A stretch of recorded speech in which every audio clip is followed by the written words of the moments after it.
Monday afternoon at 2:30 p.m.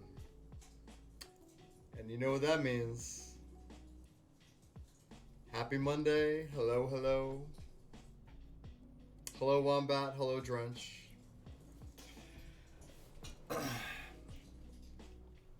How are you doing?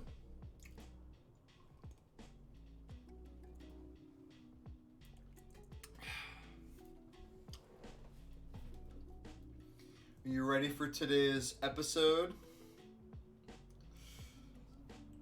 It's going to be a bit of a manifesto episode today, so I hope you're ready. Might have to bust out the manifesto glasses for this occasion. School stuff, quiz stands between me and a degree. Well, I hope that this show isn't disrupting too much from your quiz time. This is a decree show. This is I'm staking my claim. Let's make a proposal and see what the committee thinks about it.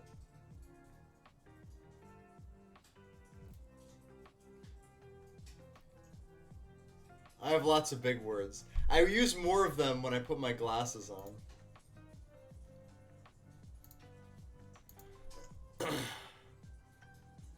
How's the music volume? Is it okay?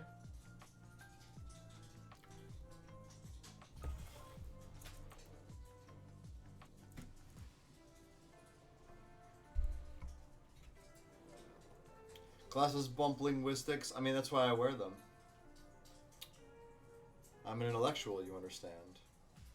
I must have my glasses. For you to take me seriously, with such things require being serious. Okay, that's good to hear. Forewarning, I'm tired. Really tired today. Can't miss the stream, obviously, but definitely not 100% today.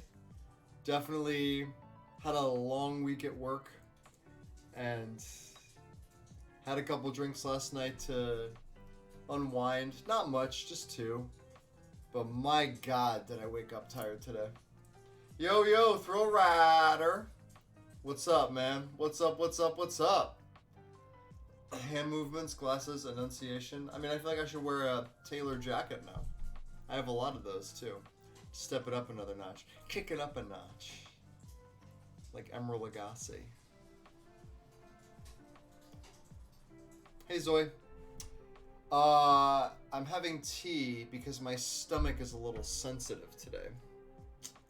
Otherwise, I was going to make myself more coffee.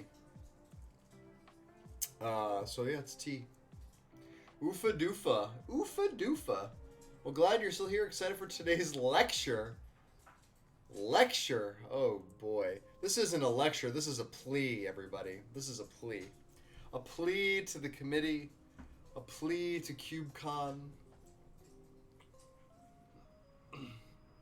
I'll be honest with y'all, though. I really want to be on the board of CubeCon. I really want to be an organizer. But until then, I got to be a potential featured cube person. Potential. Today is going to be about selling that idea. Finally got the vid from my kids, who was positive. Oh yeah, shit. You feeling okay? Luckily no issues. Okay. Well, as long as you're not feeling too bad, I'm sorry to hear that. Hopefully your kids are okay.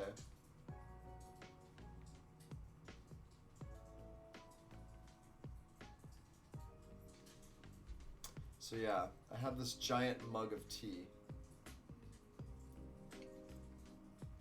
Oh yeah. One sec.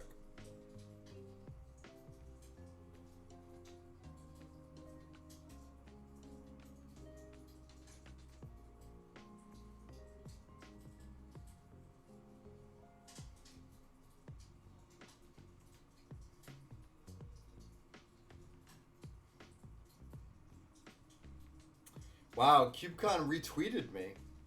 Tune in to hear Derek's discussion of the MTG cube theory and the cube that he submitted for the CubeCon main event. Wow, thanks CubeCon. Holy shit. I guess that's what happens when I hashtag them. Well, we're going to wait a little bit longer for some more people to trickle in. My Twitch has been weird with giving me notifications, so that's what got me here. Well, good. I'm glad Twitch still works. Speaking of CubeCon, I'm sad to learn it's the same weekend as IlluxCon? What is that? CubeCon could use you as an organizer. Still unsure how they're going to pull off security and logistics and handling other people's cubes. Well, I would love to be part of that team, but, you know, it's not up to me. It's okay. You know, if it goes off well this year, maybe next year, we'll see. I'm really passionate about it, though. It's an illustrators con, a bunch of magic artists are there. Oh, man. It's the same weekend as that? Well, there's probably going to be way more people there than there's going to be at CubeCon. Imrahil327, thanks for the follow. Really appreciate it. I was planning to go, but the allure of Cube is strong. It is strong. And you know what? It's the first time we're doing CubeCon. It's the first time that CubeCon's happening. So, pretty momentous occasion, if you ask me. I would imagine it's like a handler for at least each of the showcase cubes. Yeah, like a guy in a suit with a suitcase with his handcuffed to it, and a suit or whatever. I heard there would be cube. There's going to be cube. There's going to be cube discussion, not necessarily cube gameplay. I decided also, by the way, I'm going to have a gameplay stream. So I'm going to up it to 2 streams a week. So just to let you know, I'm not going to get too much into this, but I'm going to do a limited focused stream that'll sometimes also be a cube gameplay stream. Do you have Void Rend in your cube? I do. Have you tried the current cube that is on MTGO? I have not. Oh yeah, I wasn't expecting gameplay. Just excited for CubeCon. Me too. Me too. I have a fancy one. Well, I need the gilded foil or the extended foil or whatever it is. It's in my cart right now in TCG Player. I have to order all my cards today. Okay, well, save it for me, Ferrando. I'll buy it off of you. I'd love to own one of those things. Yeah, from a collector booster. Perfect. I gotta say, y'all, for those of you who keep up with cubes by buying from the new sets, have you seen the prices of the triomes, the borderless foil triomes? Holy moly! I bought a Jetmir's Garden from somebody at Pittsburgh for $20, and that's the Naya one. And I just saw I could buy it for $40. That was like a week ago. Hey, Magic Simpsoning. How are ya?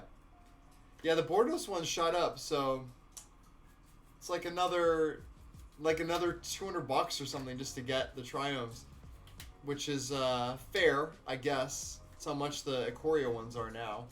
Make them uncommon. Yeah, well, you know, we got the uncommon cycle already, but they just don't cycle, and they can't get fetched, so they're a lot worse. Yeah, big money for those. So, at least I got the Jetmir's Garden. I have a set of regular ones, like from draft boosters, because I just, I had to fire a draft at SCGCon Pittsburgh, so I just was scrambling to get the cards for the cube that I needed. They just started right away at Ikoria prices. I mean, they should have. I mean, look, I don't like to spend a lot of money on Magic cards. I do it because I need the cards. Like, I like collecting. I'm a collector. But, like, honestly, if those were $20 each, there'd be none available. They'd all be sold. I'm telling you. I just spilled tea on myself. And just keep in mind, too, we're like 2 weeks into the format. There's going to be a lot more of this shit opened up. So don't go FOMO too much. You know, price of Ledger Shredder is going to go down. Price of Rafine, well, I don't know. Rafine, supposedly, you know, EDH card. Have you seen the price of Rafine? Scheming Seer? Gilded foil, it's like $80.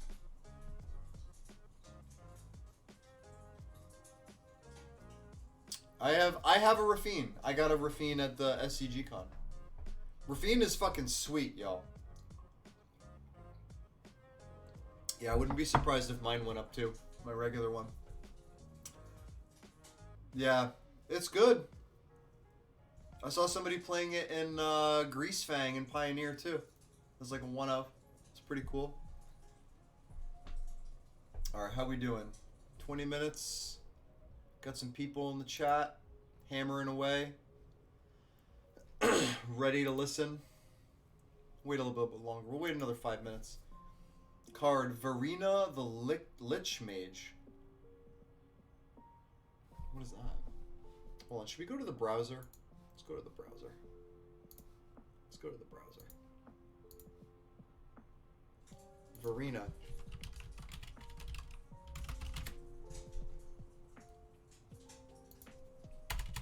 Oh, Verena Lich Queen. Esper. 4 mana 4/4 zombie. Whenever you attack with one or more zombies, draw that many cards and discard that many cards, you gain that much life. 2, exile 2 cards from your graveyard. I mean, that's cute.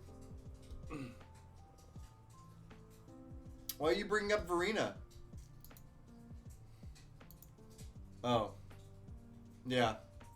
That's okay. Rafine is fucking sweet. Look at that. $70. I bought this one because I just needed one real quick. But looks like the Gilded Foil is going to be a fancy card. Yeah, Olar is fucking sweet on this.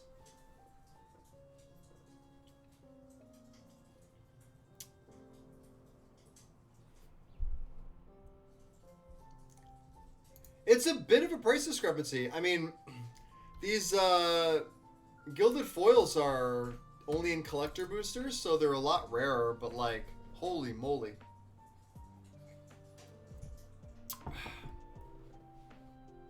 Have y'all seen the Gilded Foils yet? Can we talk about the Don't Bolt the Goyf 2022 edition you mentioned on Twitter? Don't Bolt the Goyf? What did I mention on Twitter? Treat myself to the collector booster to celebrate the end of academia. Maybe I'll spike a Rafine. You should crack it. You should crack it. I'm always in favor of cracking packs. Just shamelessly cracking packs. Especially collector boosters. That's what they're there for. It's not like it's a draft boosty. Come on now. What is this Don't Bolt the Goyf? I must know.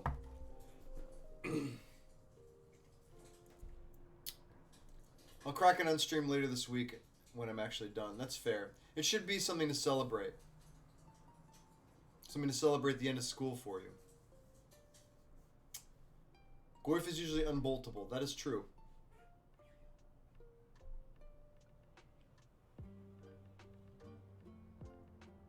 Doesn't take much. Takes a Thoughtseize and a Fetch Land. And the yard. I know. I played a lot of Modern Jund. Couldn't win much with it, but goddamn did I love that deck. It was like a form of masochism, really. Because, like, I loved it so much that I just couldn't stop playing it, but I just couldn't ever win. I played a lot of Modern back then.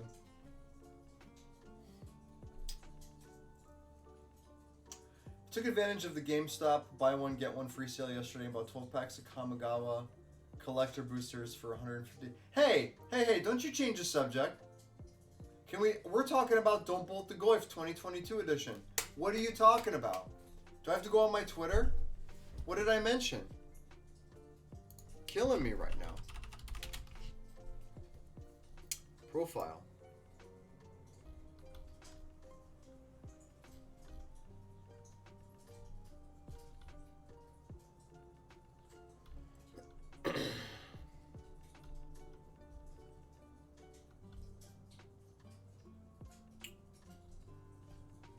I'm checking my Twitter. My Twitter's open.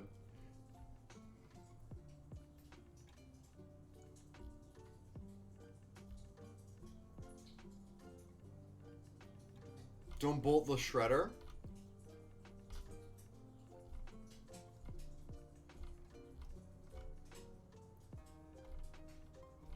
But I didn't mention that though, did I?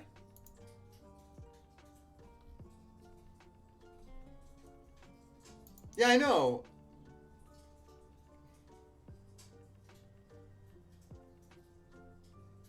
Someone bolted a ledger shredder? Oh. I didn't mention this on my thing, did I? Lots of Shiro.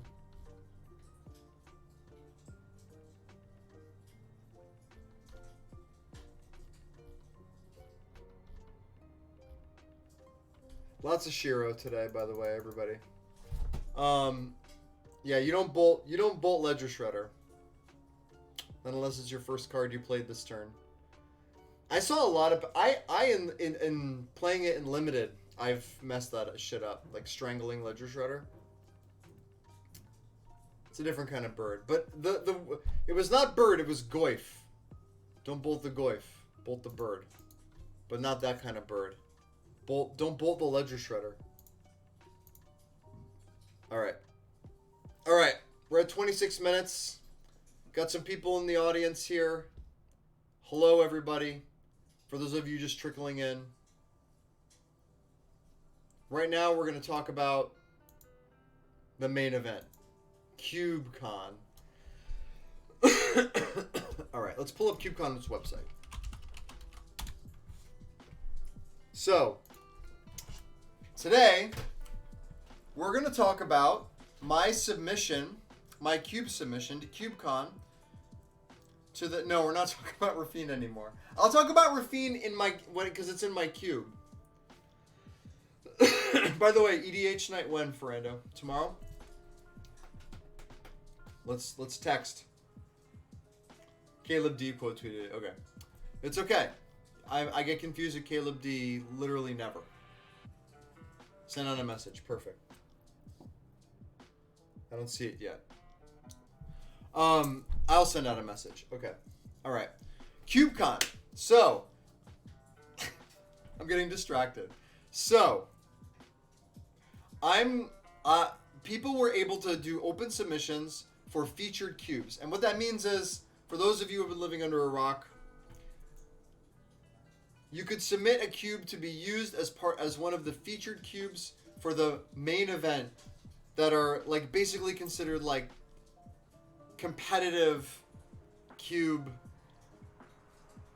like competitive drafts for the main event that lead to the prize and whatever.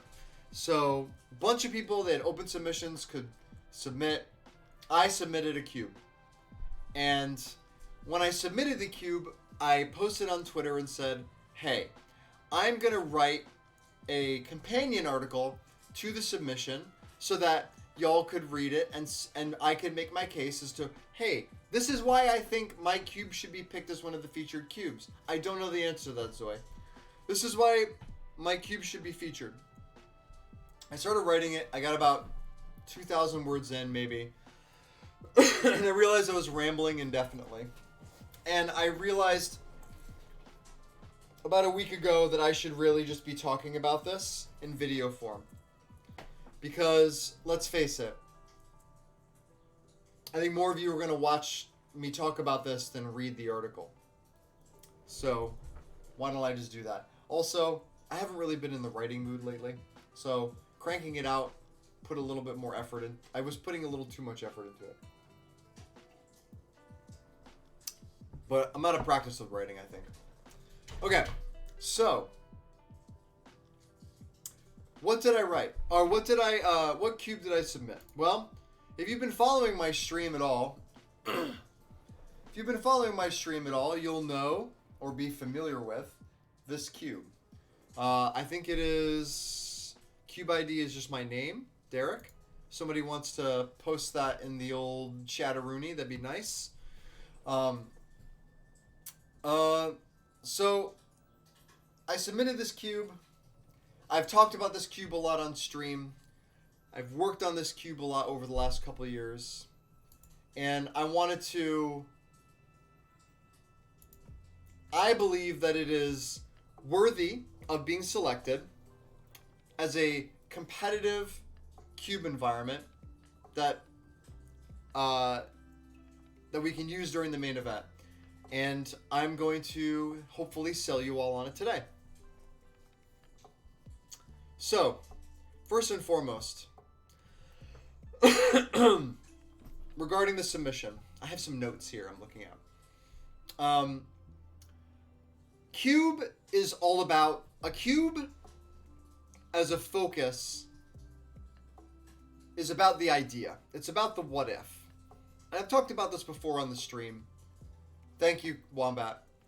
Cube is all about the idea and the exploration of that idea and the execution of that idea.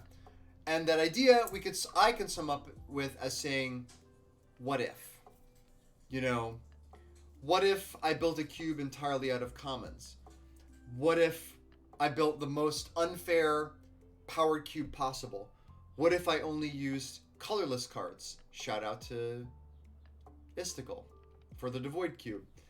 What if I tried to evoke the Innistrad plane? Or what if I tried to evoke the original Ravnica draft environment? What if I just played with all the cards that I think that are sweet and that I want to play with?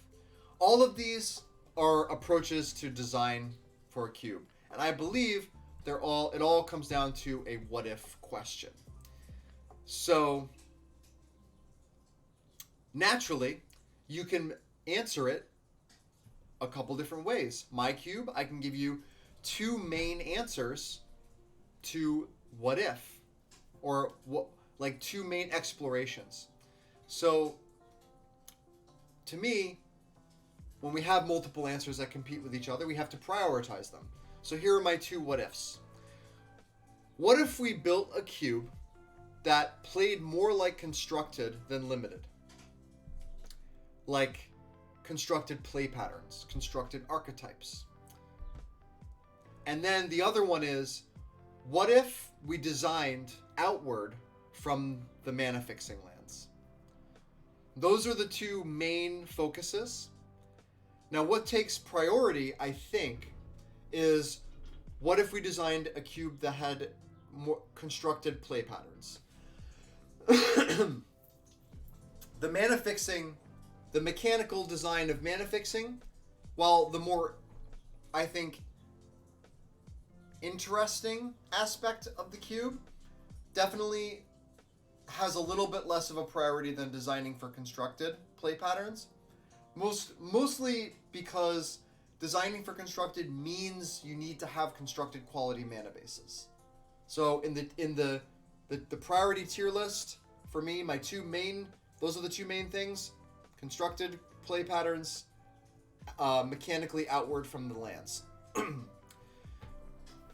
Is this a top-down or a bottom-up design? This is a bottom-up design. This is a mechanical design. But top-down design means that it's more based on flavor or aesthetics. You know, an old school cube is a more top-down design. An Innistrad cube is a more top-down design. Something that's focused on my priorities is more bottom-up. It's more mechanics first, and the mechanics feed into the flavor.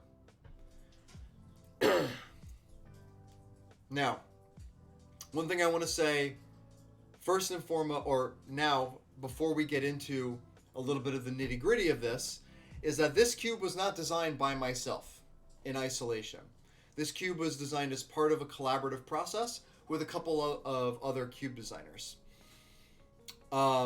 Each of us designed three different versions of these cubes that were within 10 cards of each other, and since then, we've all grown outward to more closely identify them to how we prefer to play them. The two other designers are probably not in the audience. At least I can't see them. But if they do come in, I will point them out. But they're members of a Discord server or several Discord servers. One of them is a very divisive personality in the community. But they're both dear friends of mine, very intelligent people, great collaborators. So I do not take full ownership of this cube. This cube, while this build and this particular set of cards is mine, this is an idea that was spawned from 3 different people. So I want to get that out of the way right now, because it's important that everybody knows this, that like this is not solely my idea, but this version of the cube is my idea. Like the way this is built, what the archetypes are, and how it plays. But the focal points, the what ifs, were designed as a collaboration. Yeah, divisive. So let's look at the list.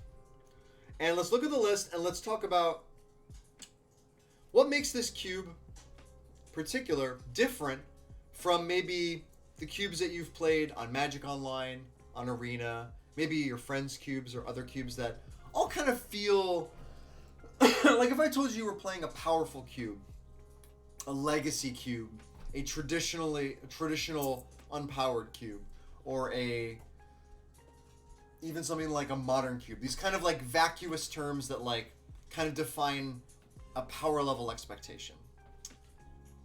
What makes this cube different from all of that? So right away, as you scroll through the list, you can see that the mana fixing is unbelievably abundant. Now, I've gone over this on stream many, many times, my thoughts on mana fixing. There's enough mana fixing in this cube so that everybody has the chance to build a beautiful, perfect mana base. There's 5 of each dual, 4 of each fetch, all the horizon lands, all the triomes, and then a bunch of utility lands. There's a ton of mana fixing, and if you look at the analysis of the cube, I believe it's over 20% of the cube. 22.85%. Right away, that should be a huge flag to you that something's very different about this cube. That we're playing something very different than a legacy cube, for instance, or any of the popular Magic Online cubes that you've played in the last couple of years. So like I said, this design choice of focusing on having perfect mana, or the ability to draft perfect mana, was a mechanical choice that informed a lot of the design decisions and what was possible for us in the process of exploring the space that we created by having all these lands. So a lot changes in the texture of the individual card selection and the gameplay. Sorry, allergies today are rough. And let's go over some of what that means. So, when all of your lands have basic land types, and all of them come into play untapped, essentially, except for the triomes, but everything has a land type, you can really tap into cards that care about controlling land types, having land types on the battlefield. Let me give you some examples here. A card like Evasive Action. Maybe we can pull that up a little bit more. A card like Evasive Action, not a card that you normally see in a powered cube or in a high-powered cube, and for good reason.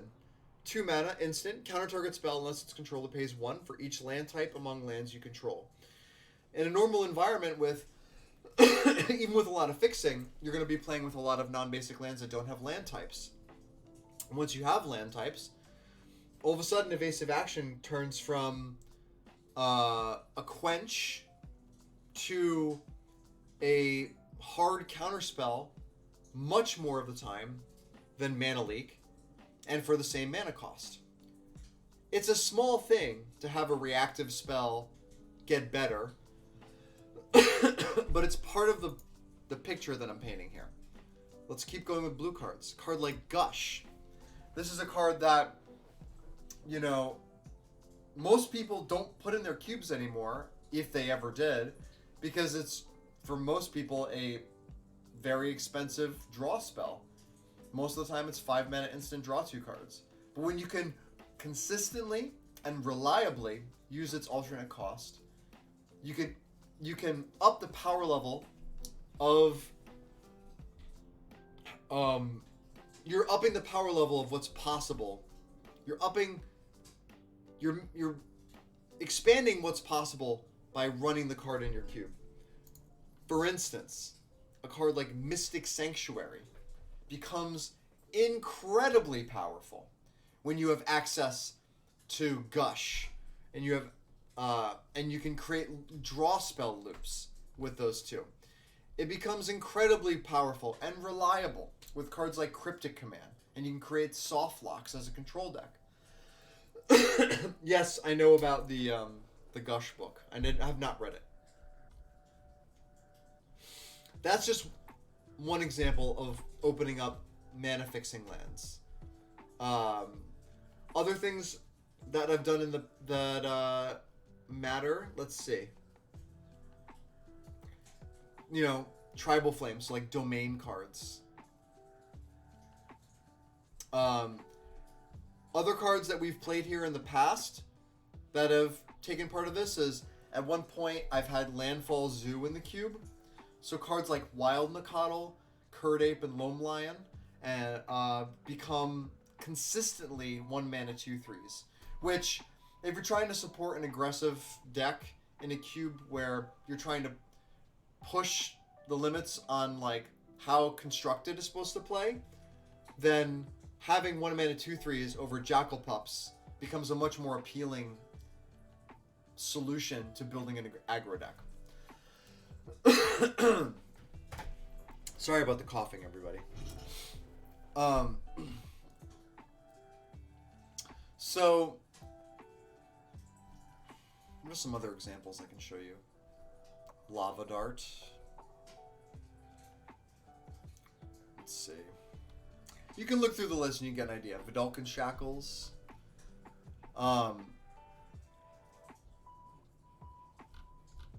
Yeah.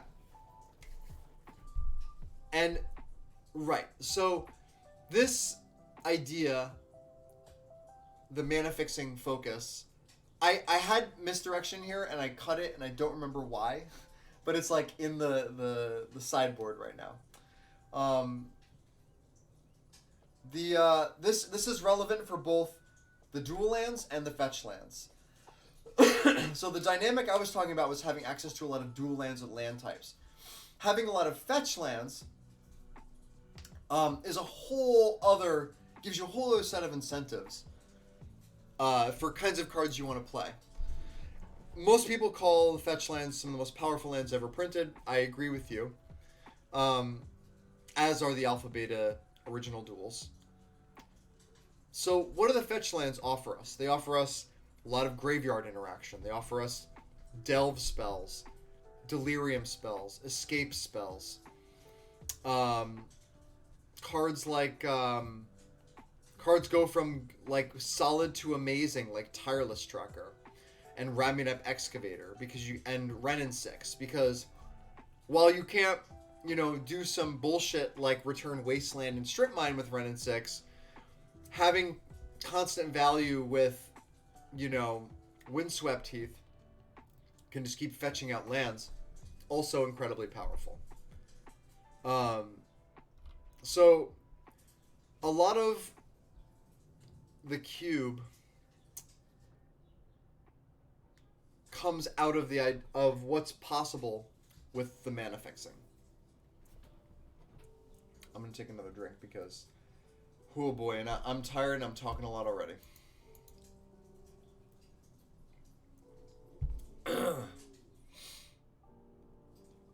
Everybody doing okay so far?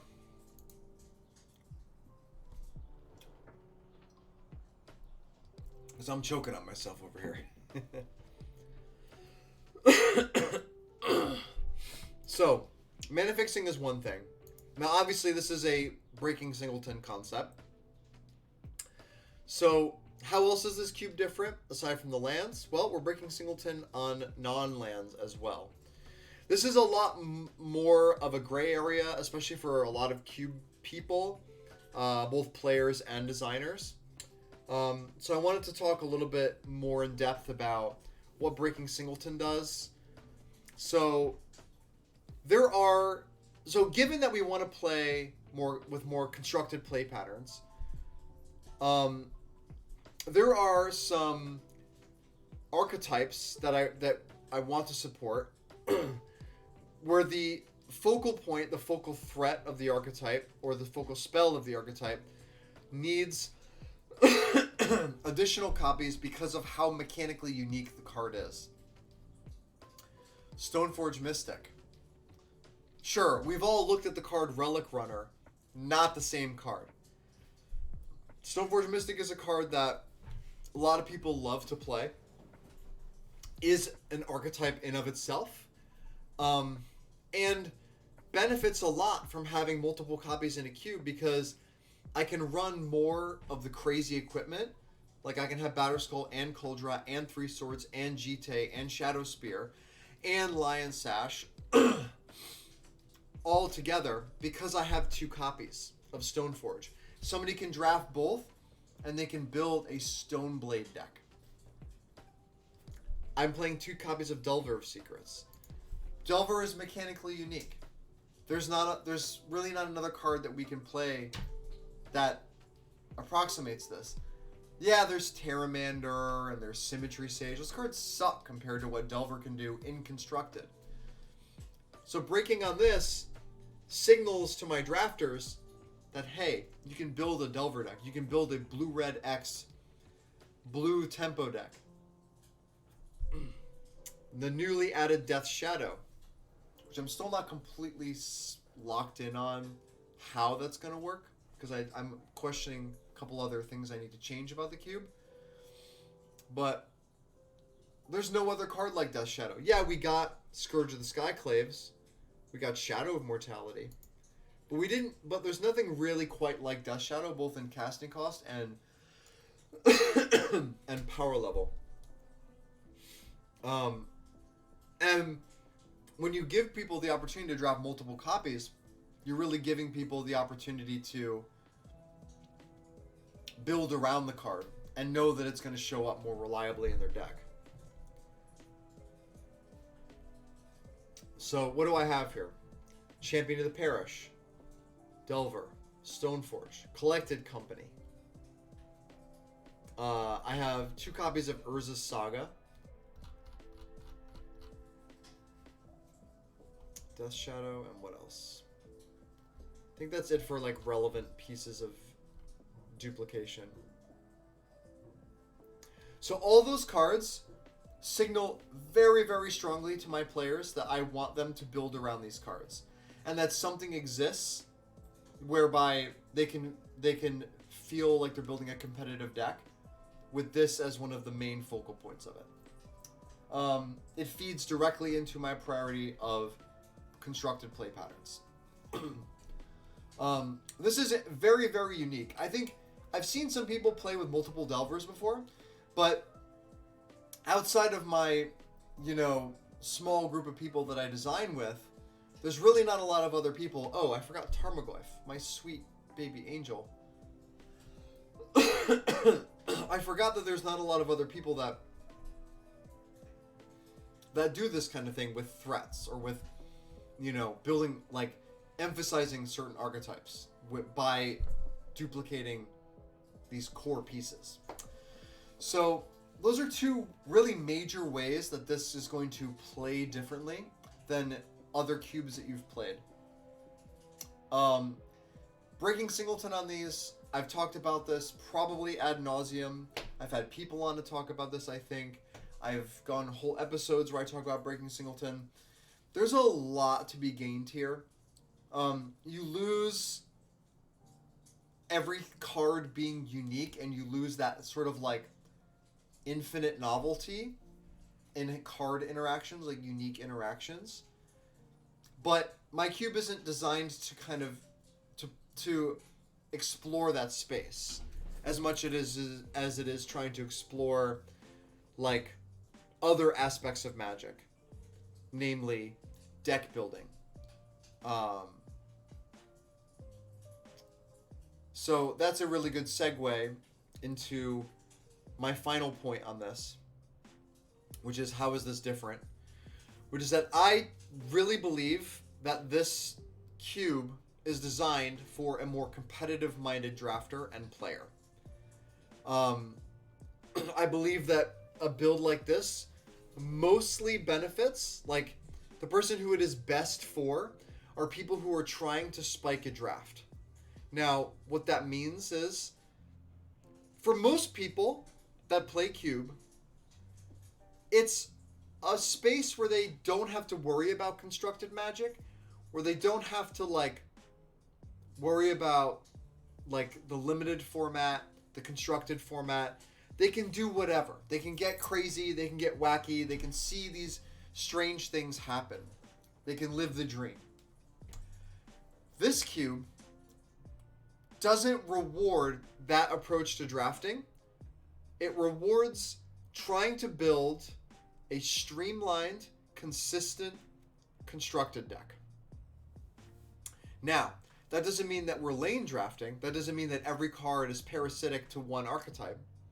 But there is a lot of archetypal parasitism that exists in the cube. And it's no different than having mono white, mono red, mono green cards, control cards, etc.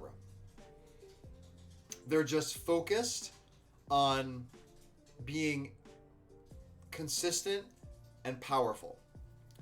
And a common misconception with this cube, the way that it's designed, and the mere presence of all of these lands, is that greed piles reign. Because I can just take the fixing and take the good cards and play a good card pile. And while that is not untrue, in that you can just take fixing and cards and, like, build like a tap out control deck or a mid-range deck of some kind. A lot of people approach this format that way, and like even just in my last draft, multiple people just drafted 5-color. I think 3 people tried to draft 5-color nonsense. And I mean, they had a great time. They loved it. They loved just playing a bunch of colors and playing a bunch of gold cards and trying to grind out, which is certainly a way you can interpret the cube. But the cube is the people who approach drafting it from trying to build something that is a tight machine are most rewarded for their efforts. Because the power in consistency is something that trumps just playing a bunch of stuff on rate.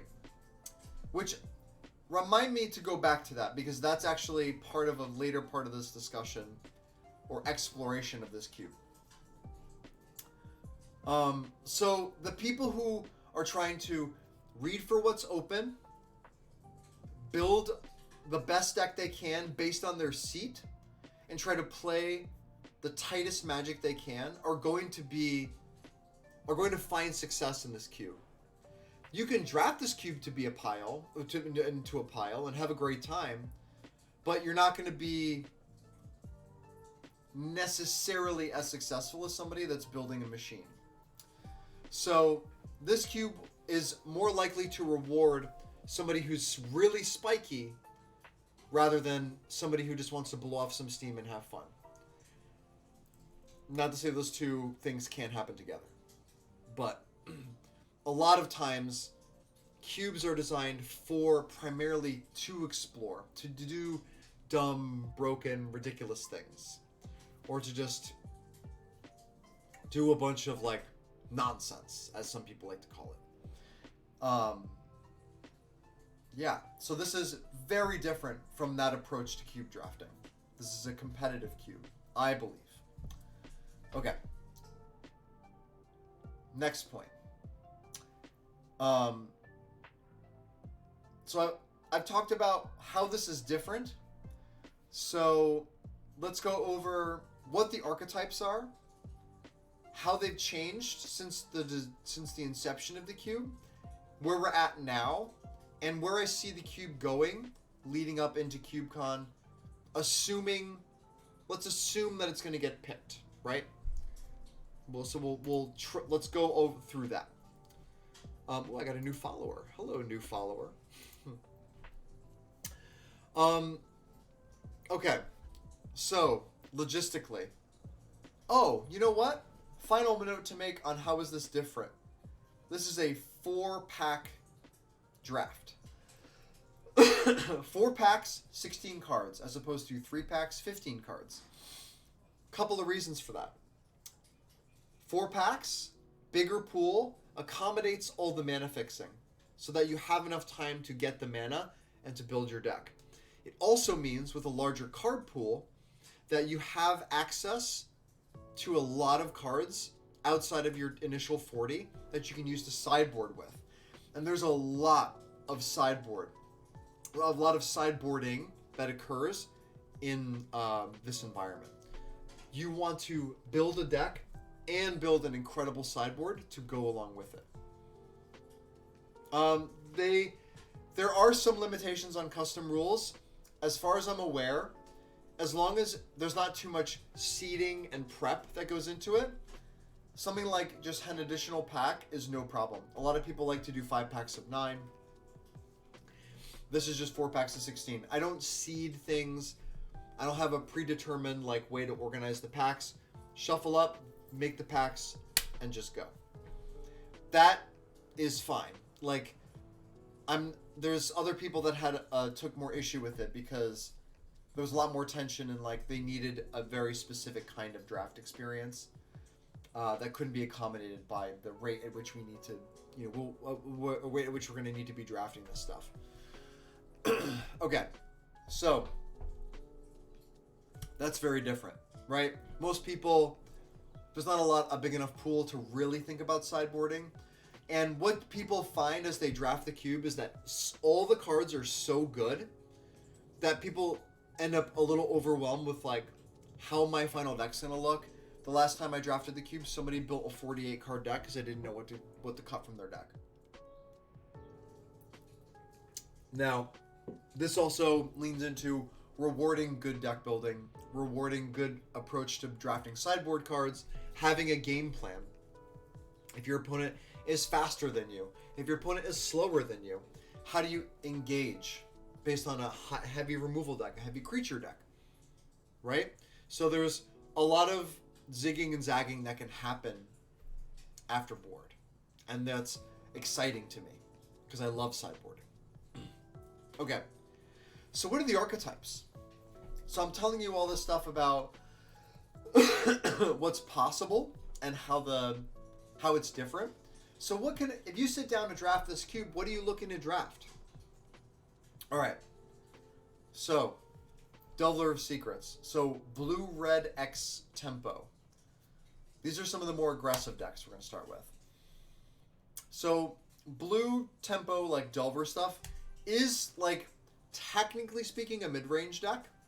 In terms of, the quadrants of, archetypes.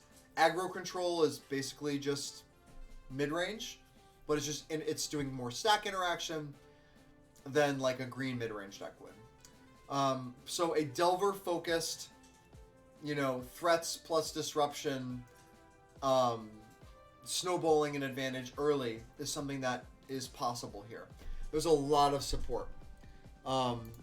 Just look at, what I have in blue and red, right? Newly added Ledger Shredder, right? We have my Delvers, I have my Dragon's Rage Channeler, Ragavan, Soulscar Mage, Monastery Swiftspear, that kind of stuff. Followed up by counter spells, removal spells, card draw. Yeah. Red White X Winota Joiner of Forces. This is Winota. This is a little bit of green creature ramp. This is a lot of non-human stuff, token makers, that then playing Winota, which I have 2 copies of in the cube, playing Winota and spiking those hits off of it. I have a lot of targets that are also just castable cards. Probably the hardest would be Tovalar's Huntmaster. But I have other targets. This is just a red-white aggressive deck base and is usually built as a Naya deck. It could also be a Mardu deck. But it's just looking to ramp out a bunch of creatures and had some crazy hits off Winota. It's a little more of a divisive archetype. Some people really hate playing against it. But I like having this in the cube still, as a way to like play a really pushed aggressive red-white deck. Another aggressive deck, White-Green X Humans. This is new. I've got literally 1 rep off of this. Before, we used to have Zoo, as I mentioned before, in the cube. And I still really like Zoo, and I might actually go back to Zoo if this doesn't work out. But there's about as much space taken up by Zoo that there is Humans. And Humans has incidental synergies just from the nature of things being human, that have some bleed over into other archetypes. I focus on Champion of the Parish as the ideal 1-drop. There's all the stuff you'd find in constructed Humans decks in here. And while I don't have the 5-color lands in here, like Ancient Ziggurat, Mana Confluence, City of Brass, whatever all the other ones are, Unclaimed Territory and stuff, there's a white-green base that you can build around, that plays to like a big, go wide and tall aggressive deck. It's a little more mid-rangey, and it does benefit from being able to play Collected Company, which I have 2 copies of as well. So it can play a little slower, but it has a lot of tools. And I'm very curious to see how this plays out, but this is a current, more synergistic deck that plays a little more linearly, as opposed to, say, the more open-ended, kind of control-y decks that exist in the cube. The last one I'm going to talk about is Death Shadow. Death Shadow is probably primarily Grixis, but can also be Mardu. It's base black. It plays a lot of, the cube has a lot of black-based hurt myself spells. And I've doubled up on Death Shadow and played the new Death Shadows, as I brought up before. This is something that I've tested in the past, but I haven't broken Singleton on Death Shadow before. So I'm really excited to see if something like this is possible to exist in the cube as well. Right now, I only have broken on Death Shadow. The other card I would probably play 2 copies of is Street Wraith. But that's about it, I think. This is a deck that can also benefit from playing Lurrus of the Dream Den and other, such cards that you'd see in constructed versions of it. It's essentially a mid-rangey deck with a 1-mana, 8/8 or whatever that can finish the game. So there's also Dress Down. You can play it like in Modern with Kroxa, and you can play Snapcaster Mage in that, and whatever. It's giving that mid-range Grixis shell a way to play something more synergistic. Okay, so after that we have Stoneblade, which I mentioned before. This is probably a blue-white or Esper-based deck that's trying to play a really mid-rangey, slightly reactive game plan. I can imagine this also being more proactive as well, but I built it to be a little slower, a little more reactive. Then there's Green X Classic Midrange. This is your Thoughtseize, Tarmogoyf, Liliana, Dark Confidant, Bloodbraid Elf kind of deck. That can be Jund, it can be Sultai, it can be Abzan, but it's that deck. I have 2 Tarmogoyfs in the cube. Tarmogoyf is a good creature in the cube. It is often very big. And yeah, if you just want to play some fucking mid-range pile that's not blue, or sometimes is blue, go for it. I support that fully in the cube. And then we have the control-y decks. So I have hard blue X control. This can be Jeskai, Esper, or Grixis. This is just planeswalkers, sweepers, counterspells, card draw. You know the deal. The same shit. I don't have a duplicate for this deck because it doesn't really need it. But if I was to duplicate something, it would probably be another Cryptic Command. So I will look to that probably as a potential possibility for the future. And last but not least, everybody's favorite archetype. Green X, tap out, 5-color control, featuring Niv-Mizzet Reborn and Omnath, Locus of Creation. This is what everybody likes to draft in the cube. This is, when people say they want to play a Greed Pile or a 5-color nonsense deck, this is what they want. They want Niv-Mizzet. They want Omnath. They want Uro. They want, they want to play Abundant Growth and Utopia Sprawl and a bunch of gold cards and a bunch of lands, and it's very supported in the cube. And up until recently, it was actually the top performing deck in the cube. It had the most 3-0s amongst all of us, all 3 of us that had designed versions of these cubes, and is a really interesting, has a little bit of it, has had a really measurable impact on the design of the cube, and is one of the reasons why a deck like Humans exists at all in the environment. How have these archetypes been able to blend in practice? Do folks rail themselves? No, they don't. You could go on rails and just first pick a Stoneforge Mystic, and there is some amount of parasitism that happens because not every deck wants every card, but that's no different than any other cube where there are necessary pieces of the different archetypes that are supported in the cube already, right? People that play mono red, Jackal Pup and Sulfuric Vortex are just as parasitic as Stoneforge Mystic, really, or Tarmogoyf, or Winota Joiner of Forces. They're it's asking you to build something that's more consistent than it is something more open-ended. So it's a different approach it's a different solution to the same problem of how do you encourage people to draft archetypes? Well, I'm just going to double the card that I want you to focus on, and I want to encourage that deck to be successful and competitive whenever we sit down to draft. Is that working every time? No. It's an ongoing process, and I'm going to talk a little bit about that now. I like the Winota, for instance, if I pack one, pick one Winota, I make it if the aggro decks dry up my threats. If I pack one, pick one Winota, no, I don't think so. If you look at the list, you'll see a lot of cards that another aggro deck might want, Goblin Rabblemaster, for instance, or Reckless Stormseeker, but you're gonna prioritize those cards higher as you're putting your threats together.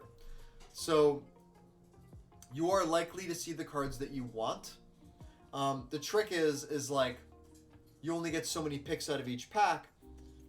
You can only table so much shit. So how do you go about navigating your picks? How do you build your deck better? There's a lot of really, really messed up spells in this cube, and a lot of really good threats. And so you have to balance that out with your if you have some archetype specific stuff versus generically powerful cards, removal, lands. There's a lot to navigate in the draft. Which is why it's so spiky. Because if you want to win, you're going to be pushed. You're going to be given a lot of tools and decisions to be able to build a better deck than your opponents are. Roundmaster Ronaldo is my favorite kind of curve. Man, I'm rooting for you with the showcase. If you don't make it, hope to get the chance to draft this. I would love it if you could draft this cube. I don't know how that's possible. I mean, I've drafted this cube on Cockatrice a bunch, but I know a lot of people are very anti-Cockatrice, so if y'all ever want to draft it, we can just do it that way. Okay, so I mentioned something about the Mizzet having a really measurable impact on the cube. So I think it's really important when talking about, let me go to the list here. I think it's really important when talking about cubes, like in any context, to talk about like, okay, so you have this idea and you have this list and you have this intended gameplay experience. So how has the intended gameplay experience played out for you as you've tested it? And what problems have arisen and how have you combated these problems? This is something that like is incredibly interesting to me, and like one of the marks of like a designer who's trying to refine an idea as opposed to just constantly propose new ideas. There's a lot of energy and a lot of ink spill in the cube community about new ideas, right? Like presenting, hey, I had this idea for this cube. This is a what if. This is a what if. This is a what if. And the exercise of idea creation, of ideation, is really important. But the hard work comes when playtesting and feedback and iteration start to happen, and problem solving starts to become an interest of yours. And that's been a major part of my focus on this over time. And I could not have done it alone. My collaborators have been instrumental in developing these ideas. I miss the MTGO host drafts. Oh, you mean like people drafting, like borrowing cards on MTGO? I really hope MTGO just has God accounts, because that would be lovely eventually. Okay. Hold on, let me not get distracted too much. So, this is a really important aspect of this, because I don't want you to be like listening to this and being like, wow, he has a lot of really good ideas. This must be a really like tuned draft environment. And while I think it is tuned to some degree, I'm not going to sit here and tell you that this is balanced, and I'm not going to sit here and tell you that like it's, you know, it's done, or like it's a final draft or something. This is an ongoing, ever-changing list that is trying to address some pretty serious problems. So, what's the big problem? Well, originally, so much of the design process and the space that we explored was focused on rate. What do I mean by that? What I mean is evaluating cards purely based on the rate or power level that the card exists in, and only focusing on rate. Like, you know, two of the major focuses or points of card evaluation are rate and synergy. The rate mattered so much that we explored and exhausted the rate space while only slightly touching on the synergy space, if at all. And I mean, I think we did touch on it a little bit, but like, rate was king. And what happened was,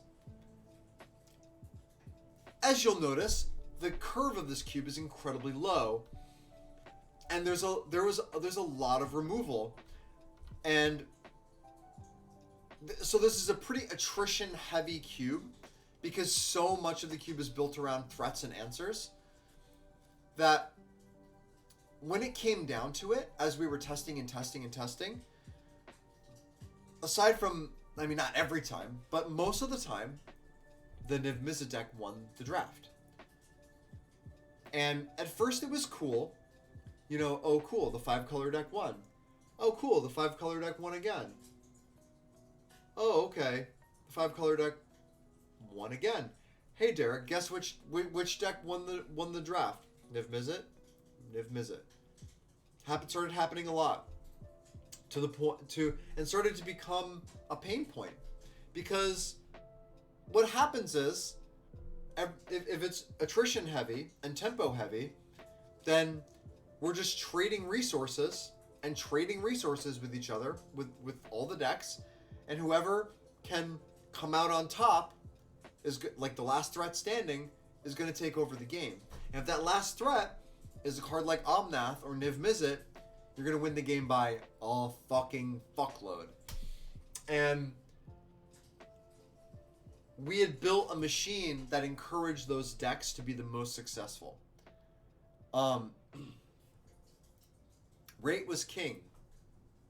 But it got boring after a while to just know that some people would force 5-color, and whoever got the Niv Mizzet was overwhelmingly likely to win. And that sucks. I only have one copy of Niv Mizzet. But like, it exposed a hole in the theory of the cube that had to be solved. And me and the other designers of this idea set about solving it in different ways. Obviously, synergy had to combat rate. You have to take both of these things into account. How do we explore synergy in a way that is powerful and consistent and competitive with the rest of the environment? Humans was one of the ideas. It was the one that I latched onto the most. It is a more linear, as opposed to like modular, synergistic archetype.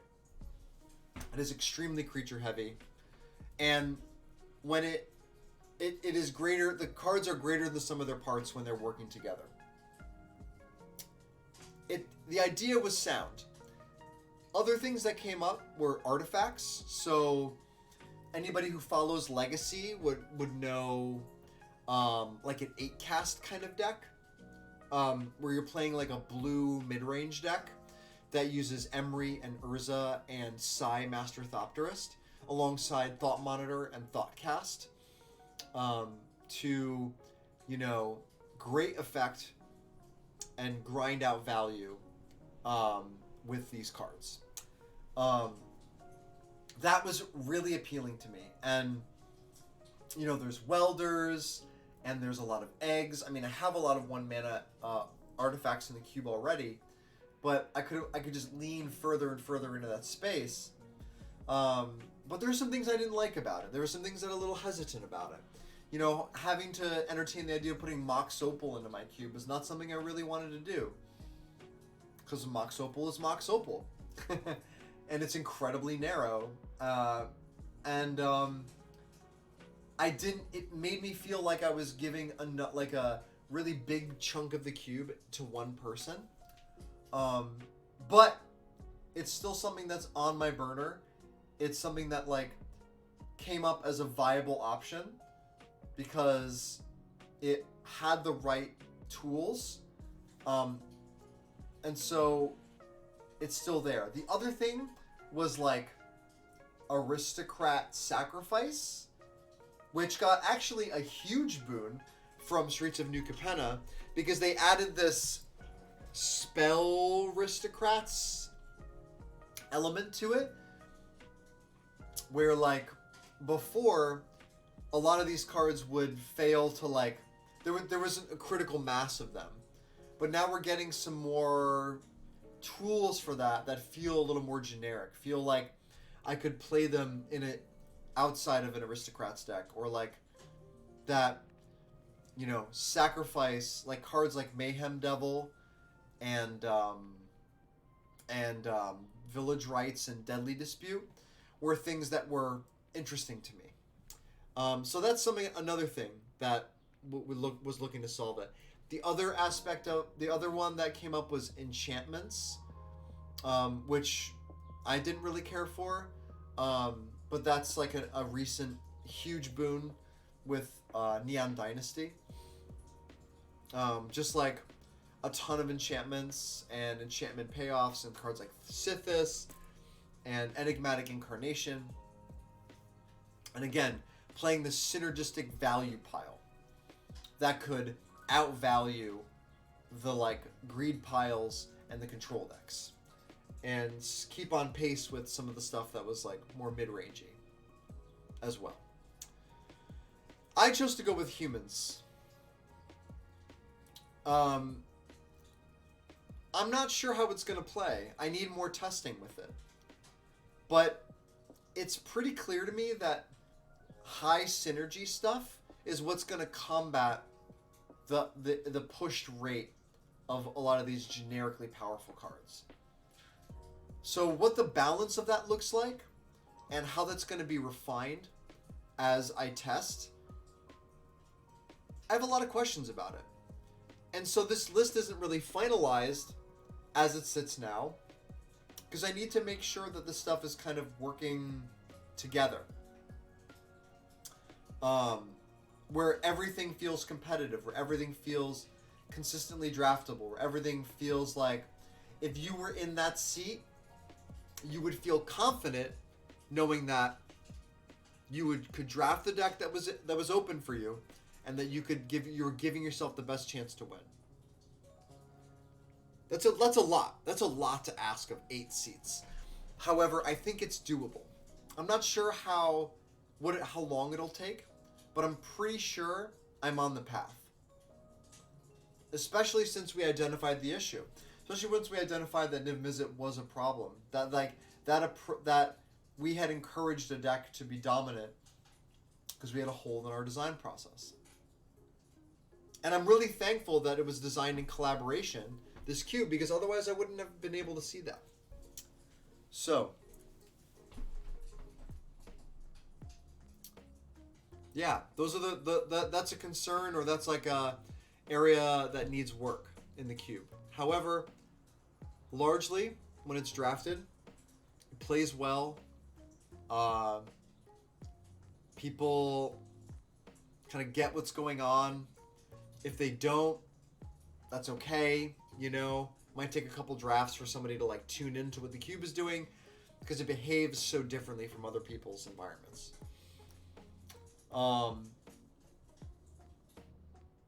Yeah, so let's wrap this up then, now that I've gone through a little bit of that. Let me see. Let's wrap this up. So,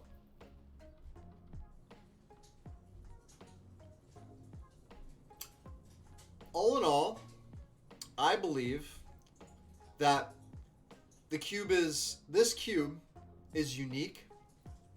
I think it's competitive. I think that it's the right fit for needing cubes to kind of like encourage people to be spiky in a competition. I think that there's a lot of personality in this cube that makes it uniquely identifiable. Like it has its own point of view, and breaking Singleton, playing a lot of lands, feeling more like constructed than limited is something that we don't get very often in cubes. And I think that that's something that we could, feature at CubeCon. I think that's something that we could explore a little bit more in the cube community in general. But I guess my final point is like, this is my approach or my proposal for an environment, but it is not the kind of monolithic de facto, this is what a cube should look more like. I think as long as you understand what your goals are, and you understand how to work through problems and get good play tests going, and people are having fun, then you can treat it like a piece of design. And I think as a piece of design, this cube has a lot of interest, has a lot to say, and I think that that's something that we can hold up at CubeCon as like as a solid example of a piece of the Cube community that should be celebrated.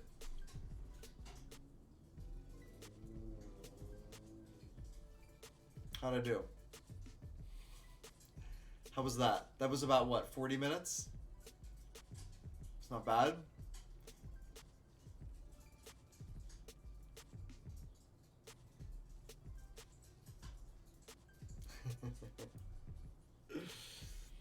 I hope y'all paid attention, I guess, during that. Hope it wasn't too boring.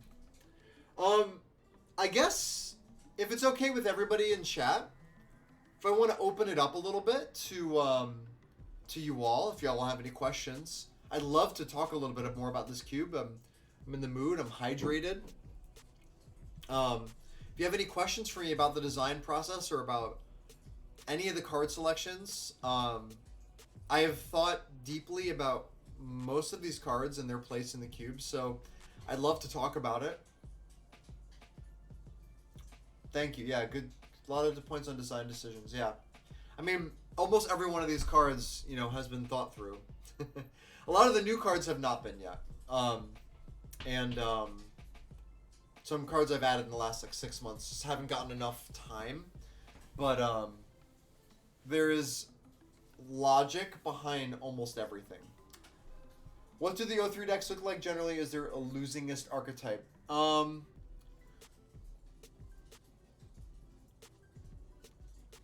Yeah, so sometimes people, you know, one of the stipulations I have is that I let people know that the cube is meant to support mostly 3-color decks. You know, 2.5 to 3.5 is pretty average. And I get these, like, people sometimes that are like, you know, they'll be like, okay, cool. And then they, like, draft, and then they're like, ha! I built a 2-color deck. Fuck you. And I'm like, okay. I don't know if you're going to do very well, but I'm interested to hear. Those people often will O3.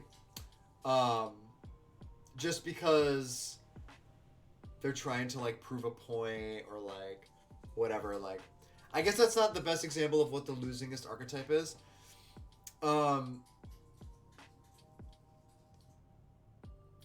Generally speaking, the more aggressive decks and the more controlling decks are favored. It's the mid-range stuff that has the hardest time. So, like, you know, the Tarmogoyf decks have a little bit of a harder time. However, in my last draft, my Tarmogoyf deck did pretty well. So, as the cube has changed, it used to be like green mid-range, and now I'm actually not sure what the most losingest archetype is. Any pet cards in the list, even if they underperform? That's a good question. Any pet cards in the list? It's something that I try to avoid overall, because primarily when I put cards in the cube, I'm looking for what the decks want as opposed to what I want. And I tend to, like, I've gotten a little better at removing myself from the process and trying to figure out what the deck wants to be successful. So pet cards, it's a little hard. It's not an easy thing for me to answer. I used to have Blast from the Past in here, and I cut it. That was probably a pet card.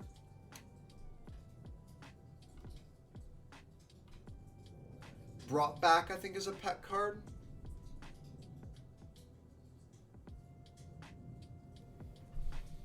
Let me see.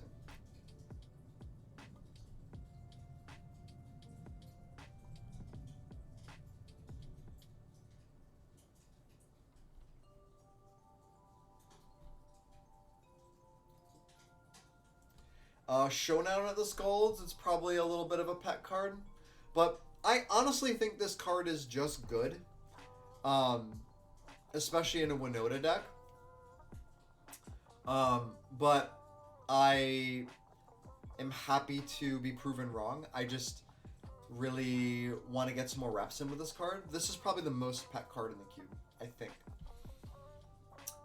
I had to take a work call while you were doing Archetypes, so maybe I missed the discussion. What are your thoughts on the enablers for Death Shadow, especially all lands are real duels versus shocks? Is it more of a late game keyword, big after some combat happens? You know, that's a really great question because I meant to talk about this. So, the Death Shadow thing, I need shock lands. I think if the deck is slanting more aggressive, I need shock lands. I don't know how to solve for that. Like, I don't want to just give the person that has Death Shadow a bunch of free Watery Graves. So I might put a couple of Watery Graves or something in here. That would make Field of the Dead a lot better, yes. I don't know if Field of the Dead needs any help, personally. But, I probably have to put shocks in here because, like, it can't just be a reactive deck. Like, Death Shadow is not a reactive card. There's a lot of stuff in black that helps, you know? A lot of pay life, do something thing kind of cards. And then there's, like, the, like, nurturing peatlands of the world. But, like, and then there's the fetch lands. And that's probably not enough. So, it's a good shout, and it's something I have to work on. And that's the thing I was going to say before that I wanted to work on for that archetype. But how I'm going to go about doing it, what the numbers are going to look like, it's a good question. Mid-range piles seem tough without top-end bangers. Yeah, they do. But, like, here's the thing. The threats in this cube are very underrated by people. You know, there's a misconception, especially the last time I drafted this in Pittsburgh, that, like, people thought, like, they saw so many lands, removal, and control-y cards, or, like, reactive cards, that they thought that, like, creatures couldn't stand a chance. And then, like, I played against this guy that, like, he was really sweet. I actually want to, like, I was hoping I could chat with him more about it. Who, like, built a 48-card Grixis control deck. And he was arguing with me that it was the draw first format. And then I, like, played Delver into Dreadhorde Arcanist, and he was like, oh my god, I'm gonna die to these creatures. And I would play, like, Sprite Dragon and Ragavan, and I didn't have Darcy. And then I, like, sideboarded in, like, Kroxa and Kira, Great Glass Spinner. And, like, he had fits trying to, you know, be able to, like, sequence through all this stuff. Because he had to have answers, because the threats were going to snowball their advantage. And, so the threats in this cube are actually, like, really good. And I've actually done work on the balance of, like, how much removal is here and how many sweepers are here to make sure that the threats still stand up against all the reactive cards. Like, I want to give them more of a chance, especially now that I have humans. I cut a little bit of the spot removal. I cut some of the 3-mana sweepers, like Radiant Flames. And there was another one I cut too. I cut Culling Ritual, and I cut some other, and Deafening Clarion. Like, there was too much, especially for, like, the Niv deck, you know? Has gameplay proven to be as complex as their constructed frameworks? I've never played Modern or any Death Shadow S decks. Would the archetype be out of my grasp because I don't know how it functions? No, I don't think so. I just think, like, you're just kind of, like, building something very focused, and, like, yeah, like, I think knowledge of constructed is going to help you understand, like, what decks want what cards more, but, like, you're not going to be shit out of luck if you, like, build an Esper Stoneblade deck incorrectly. Like, how incorrect could you possibly be given the quality of the cards? There's not a lot of traps here. Everything is, like, everything is priced pretty well. So, like, I think the gameplay is very decision intensive and the drafting is very decision intensive. But that doesn't mean that, like, if you don't know how the constructed decks look, you're going to be strictly behind.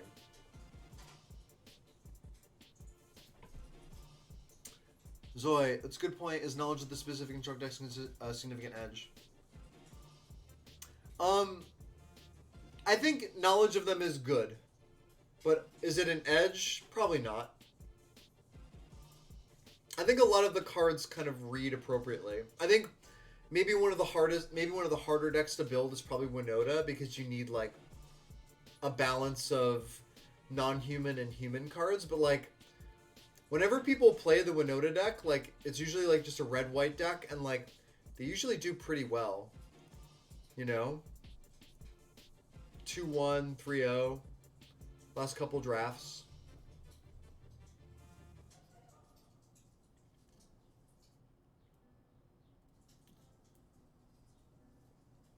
It might sound daunting, and like I don't want it to feel like, I don't want to give off the impression that it's harder because it has to do with constructed.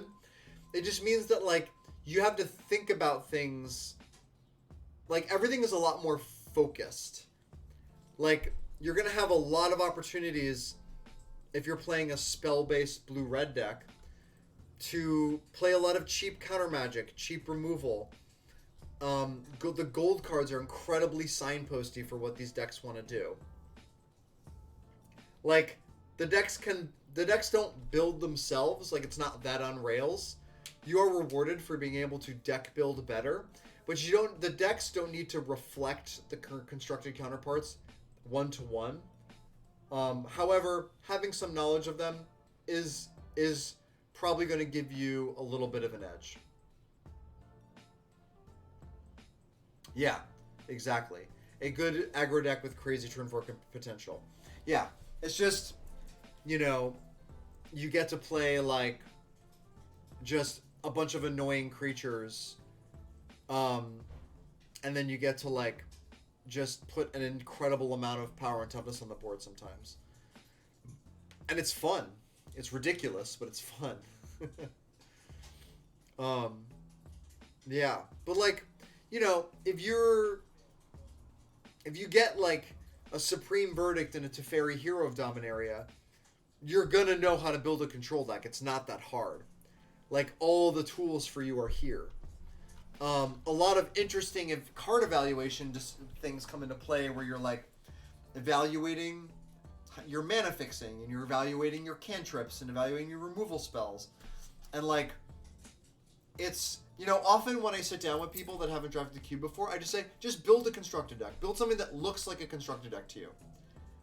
And look at the cards, and everything is supported. And usually, people figure it out.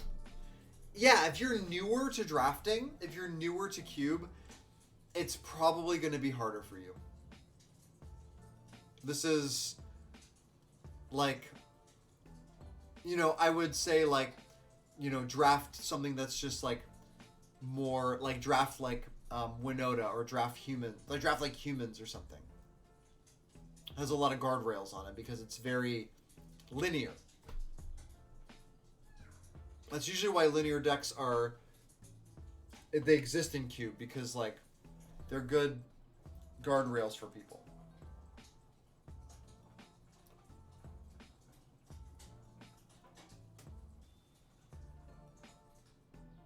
Sorry, I'm getting a weird text.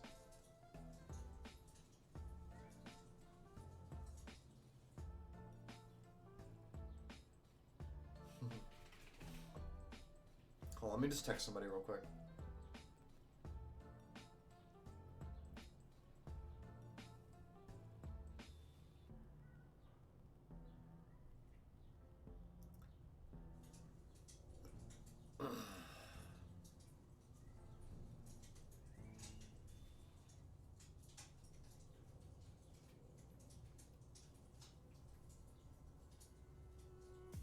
All right. Okay. Hi Igor. Should we have Igor time? Let's have Igor time. Let me see if he wants to come on camera. Give me a second. Hi. Hi. Can you come sit with Daddy? Can you come sit sit with Daddy.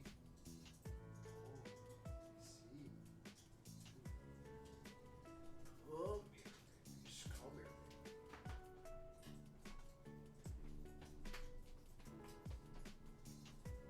Come here, baby. What's up, sweetie? Here he is.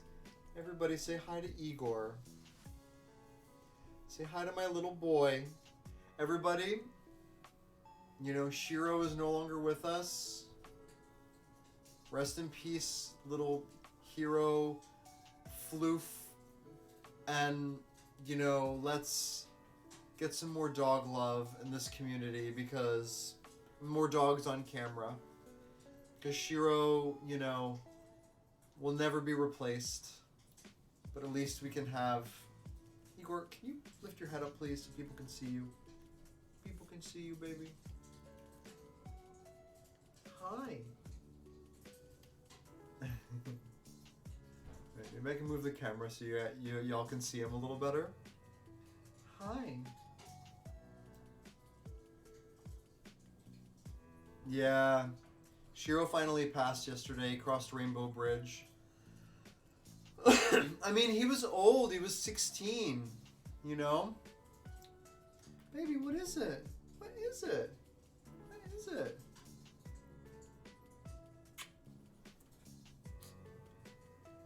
Yeah. Why are you sitting here? Maybe I can get move the camera down a little bit? What do you think? Yeah. I mean, it's Shiro. Oh, I'm gonna move the camera. There we go. There you go, Igor. What's going on? I know. I have a little Igor emote. Maybe I could figure out how to add it to the stream. What's that? What is that?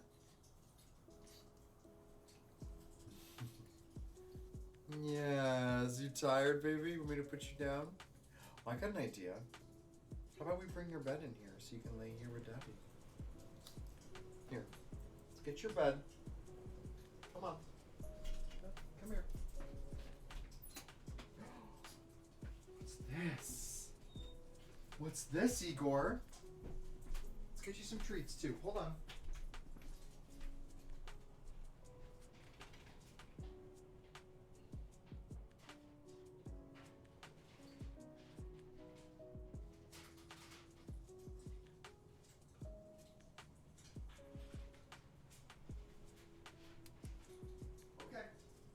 Okay, come on.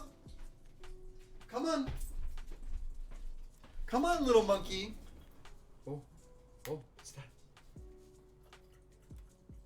Yeah.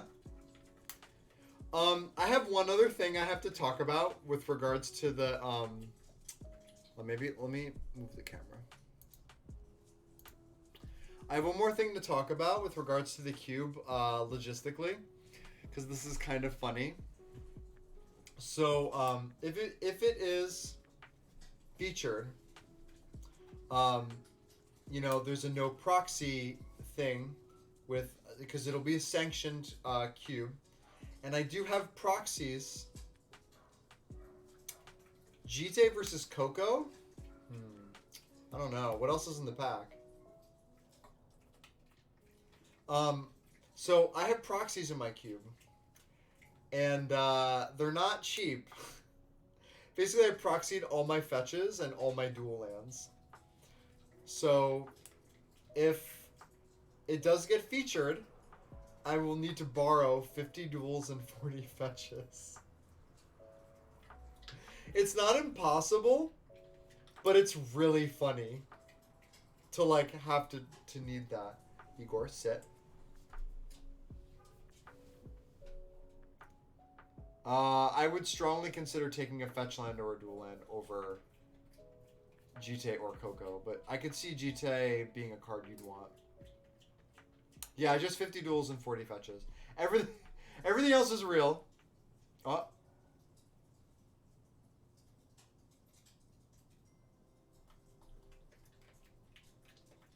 But I don't think I'll have an issue. Like, I know people that have this stuff. It's just a matter of, like, borrowing it. So, that'll be something that I'll be looking to do if I do get featured. Okay, There you go. Yeah. So fixing probably takes priority over possible build-arounds and aggro haymakers, and oof, yeah, dual lands are way too much. So let me talk about that for a second. So, yeah, fixing is important. Like, there's a lot of fixing, but like people fight over it, especially because everybody wants, like, 14 to 17 land, like, non-basic lands in their deck, and there's, how do I say this? So it doesn't change anything. I mean, obviously the blue duels are probably a little bit better than the green ones, but no, it doesn't change too much. A lot of people talk, like, there's discussion always in cubes about, like, what are your best cards? What are your power outliers?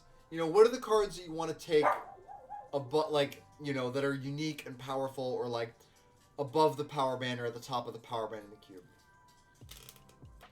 It can be. It's not always true, but like, you're gonna want to make sure you have your mana under you always, because you are going to be drafting a 3-color deck. Like, build-arounds are powerful enough that they probably do take precedence.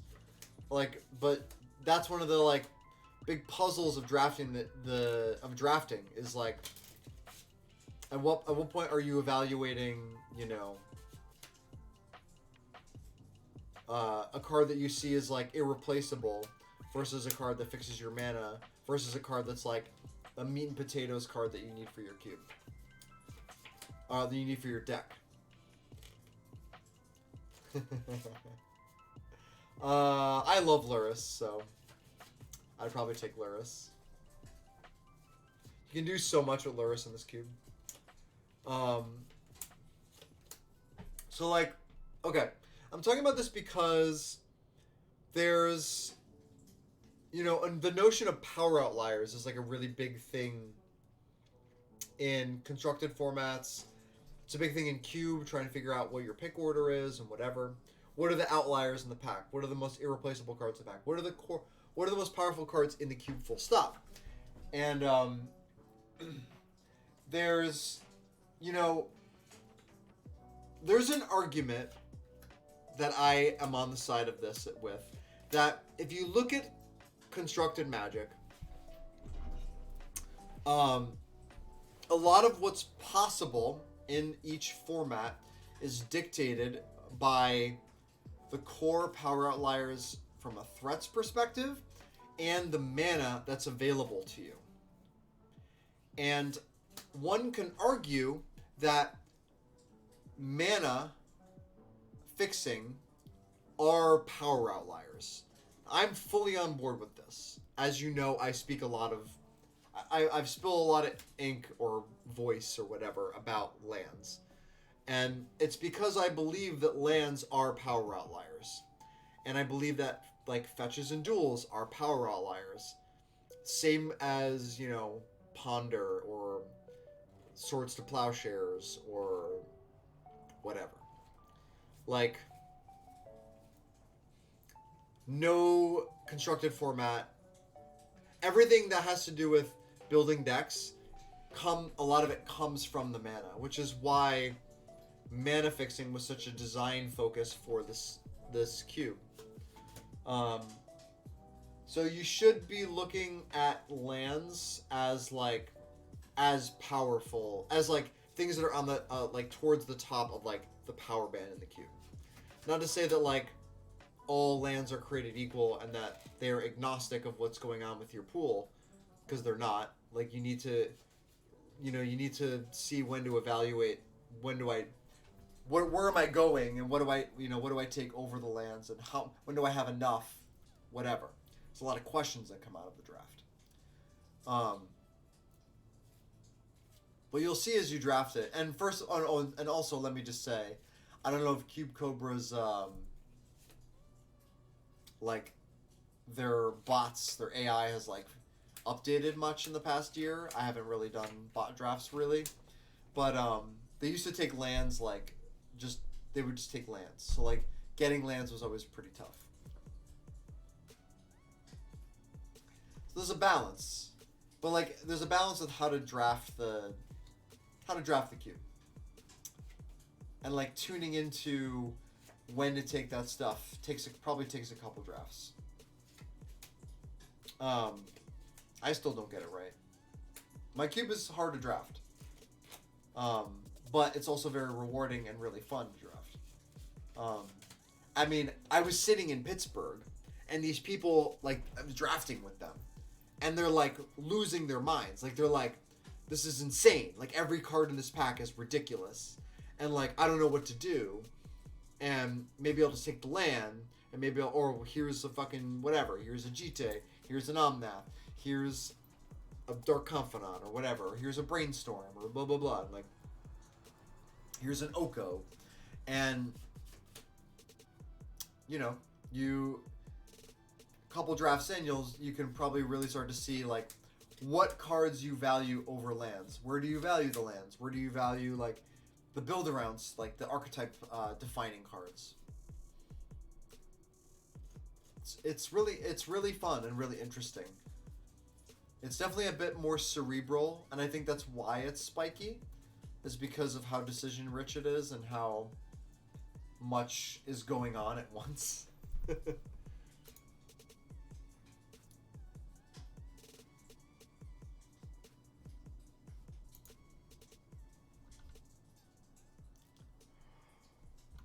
Oh, so, yeah, lands are the power outliers. Full stop.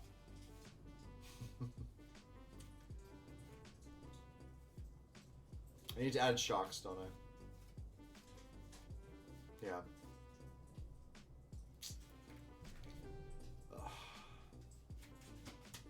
One of these days I'll have the cojones to play my own music again, as opposed to the Game Chop stuff.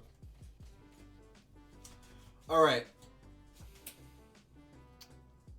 Unless anybody has any other questions about the cube, I think I'm going to wrap this up. Pretty quick stream today, but remember, I'm going to starting this week, I'm going to have a gameplay stream. And the gameplay stream is probably going to be limited focused. It'll occasionally be cube focused. I might do variety where I stream playing Elden Ring or something at some point. I don't know. But I want to start with it as being like a limited stream. Because I really love limited, guys. And like... I really love limited, and I've been playing a ton of Streets of New Capenna. And I just want to explore that aspect of my Magic, you know, passion as well. Yeah, sure.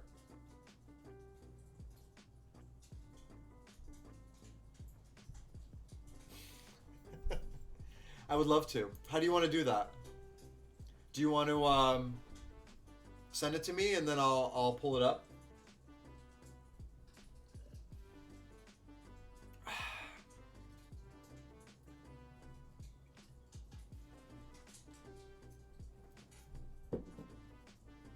Sounds good.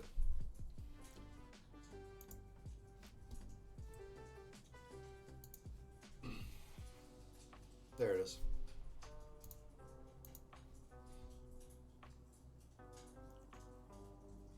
You just got home. You missed the whole stream. You missed the whole stream, Jose.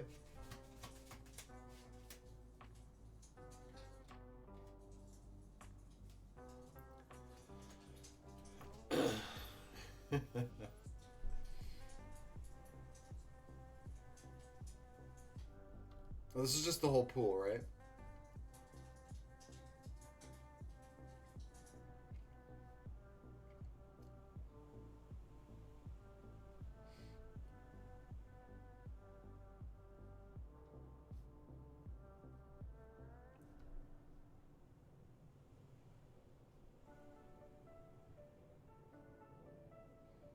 So this looks like a Mardu deck.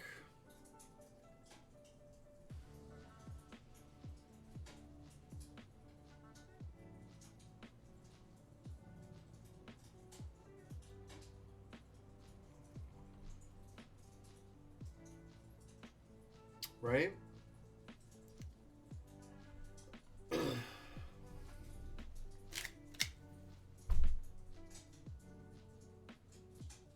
I can't like rebuild this, can I? No, I can't. Ah!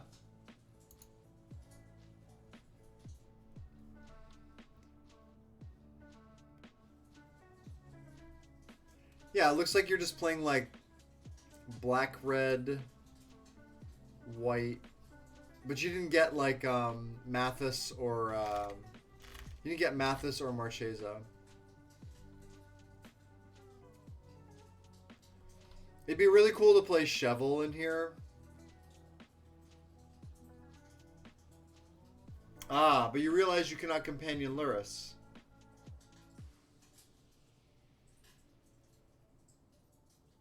Did you build around Luris, Wombat?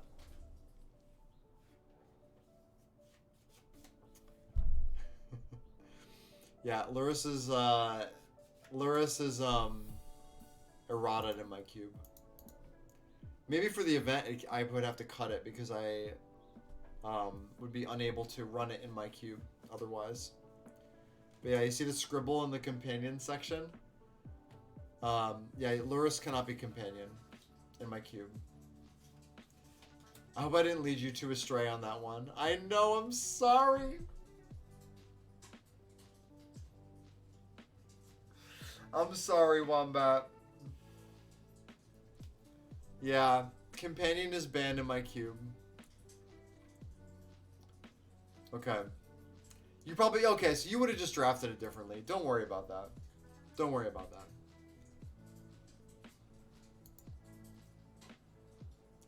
Yeah, it happened to Ferrando, too. He, like, drafted the cube, and I was like, oh, by the way, you can't companion Luris. And he was like, what? He, like, first picked it. Or second picked it or something. It was really funny.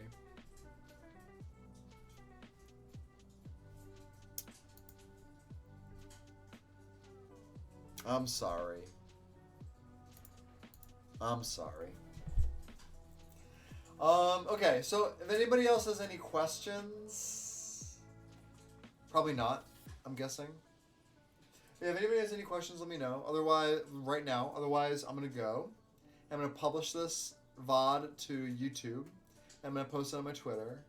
Then y'all retweet it. And tag all the CubeCon organizers. Okay, yes. Yes, Jose. Jose has a question.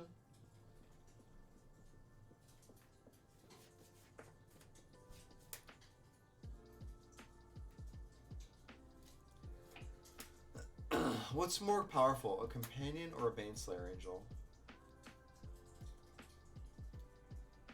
Jose, I would advise you to get your head out of the troll gutter, please. Please.